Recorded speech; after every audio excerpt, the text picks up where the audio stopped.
Good evening to those of you who have made it so far, who have survived. May 2nd, 2011.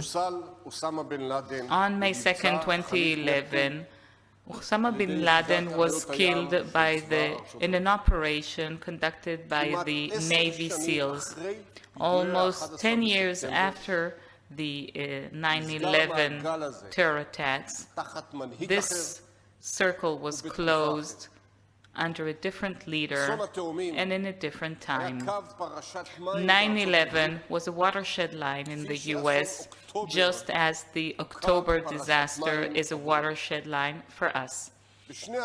In both cases, the terror attack did not pose an immediate existential threat, but in both cases, it necessitated dealing with a difficult and long-term challenge.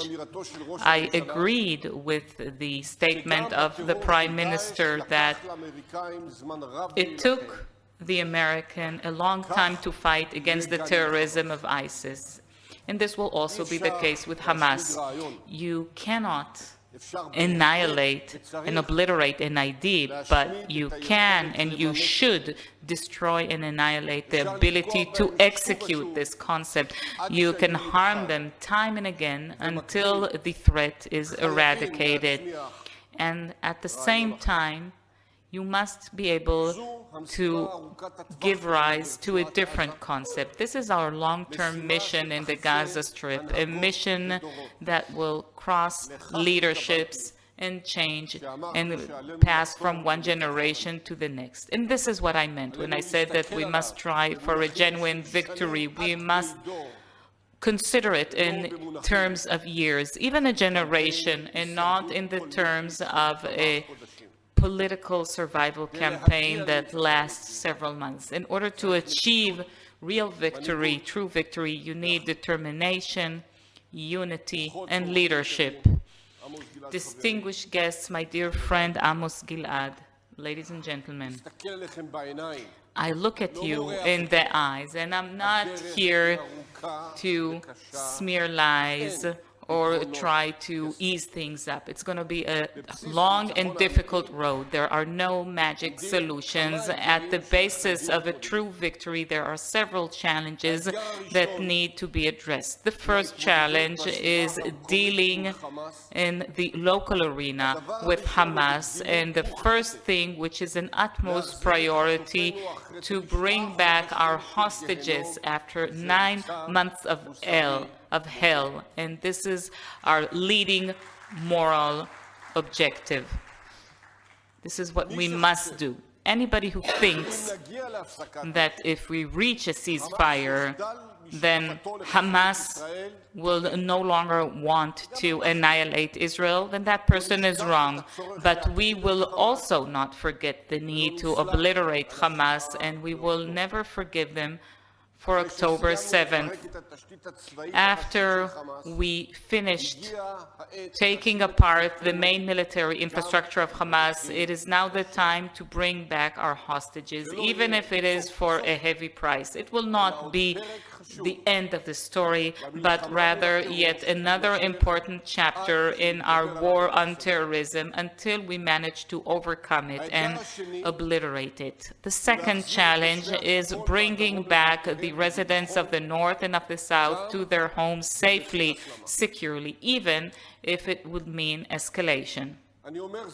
And I'm saying this in the most responsible way. People are talking about a power outage in Israel. We have the ability to darken Lebanon, to take apart its infrastructure, and to destroy significant portions of Hezbollah's military capability in a matter of days. And if we will reach that, the price paid by Israel will be high as well. We must prepare not just to damage caused to infrastructure, but also to scenarios of multi-casualty events. And this is the kind of war that we should try to prevent from happening. But if we must go to such a war, we mustn't shy away from it. Believe you me, no Israeli citizen would want to be in Beirut instead of Jerusalem if such a a war breaks out. We will not allow Hezbollah remain in a proximity that poses a threat to our communities in the north. And the return of the people of Kiryat Shmona and Metula to their homes by September 1st. That is true victory. The third challenge is the security, the greatest security and diplomatic challenge, creating a regional and global front facing Iran.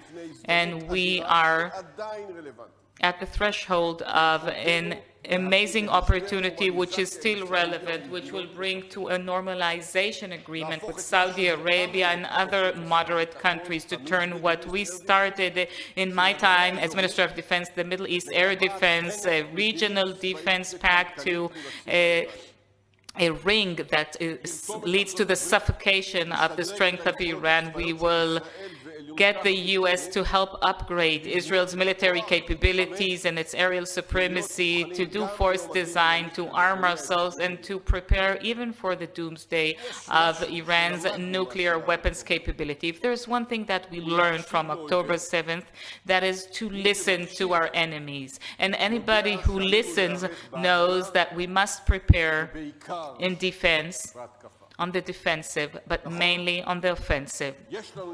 Yes, it is true that we do have capabilities that we've developed in recent years so that we can operate on our own if it is necessary, but we will be much, much stronger with regional and international backing.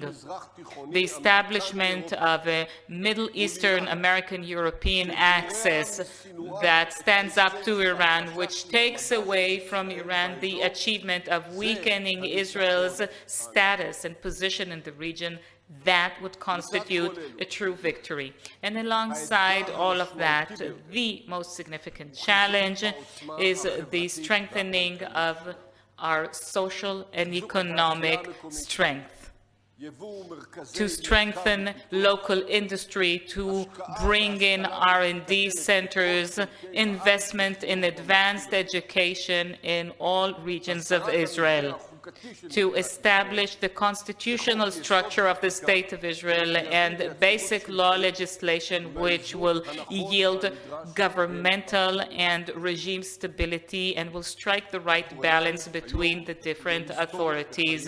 Ladies and gentlemen, today is a historic day in the history of the State of Israel, a day in which the Supreme Court determined unanimously, and I quote, "At this time there is no legal framework that will allow us to distinguish between the students of the yeshivas and all other candidates for military service," end of quote.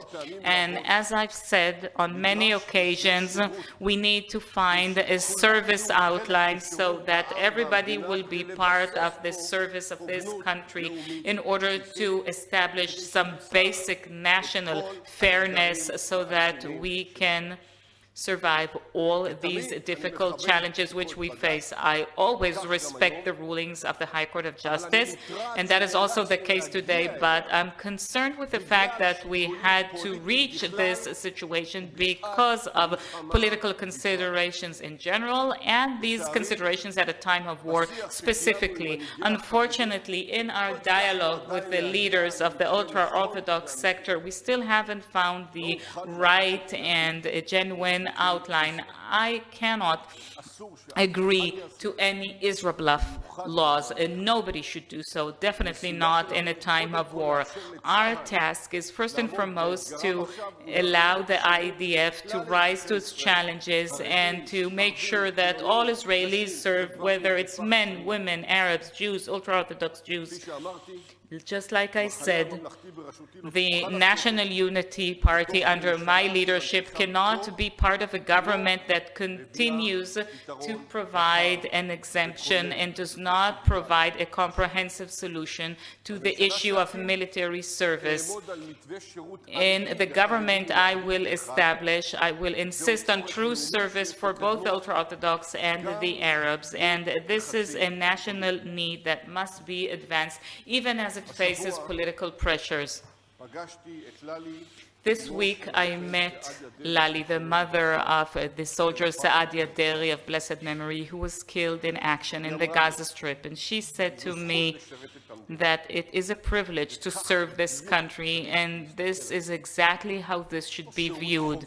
It is not mandatory service, but rather there is a moral duty to serve alongside with Torah studies, and this is why we must reach some agreements.